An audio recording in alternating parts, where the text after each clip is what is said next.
আসসালামু আলাইকুম, সবাই কেমন আছো? আলহামদুলিল্লাহ, আমি অনেক ভালো আছি। তো আমি আগের ভিডিওতে বলেছিলাম আজ আমি তোমাদেরকে নবীজির রওজা মোবারক দেখাবো। তো সেই ভিডিও নিয়েই আজ আমি তোমাদের সামনে উপস্থিত হয়েছি। এখানে ঢোকার সাথে সাথেই যে মনের মধ্যে একটা অদ্ভুত ফিল, এটা ভাষায় প্রকাশ করা যাবে না। তোমরা ভিডিও দেখে হয়তো বুঝতে পেরে গেছো, যেখানে আমাদের শ্রেষ্ঠ নবী হযরত মুহাম্মদ সাল্লাল্লাহু আলাইহি ওয়াসাল্লাম এখানেই শুয়ে আছে। তাকে আমার সাথে সাথে তোমরাও আমাদের নবীকে সালাম জানাও। এবার আমি দেখাবো সেই জায়গা যেখানে আসার জন্য প্রত্যেকটা মানুষ আসার ইচ্ছা প্রকাশ করে।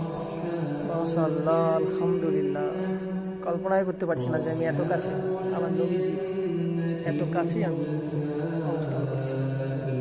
এই হলো আমাদের নবীজির রওজা মুবারক। আমি তো ওনাকে সালাম জানিয়েছি, আবারও জানাচ্ছি, ওনাকে হাজার হাজার হাজার কোটি সালাম জানাই। তো তোমরা ওই ভিডিওর মাধ্যমে আমার নবীকে সালাম জানাও। ততক্ষণ ভালো থাকো, সুস্থ থাকো। দেখা হচ্ছে অন্য এক ব্লগে।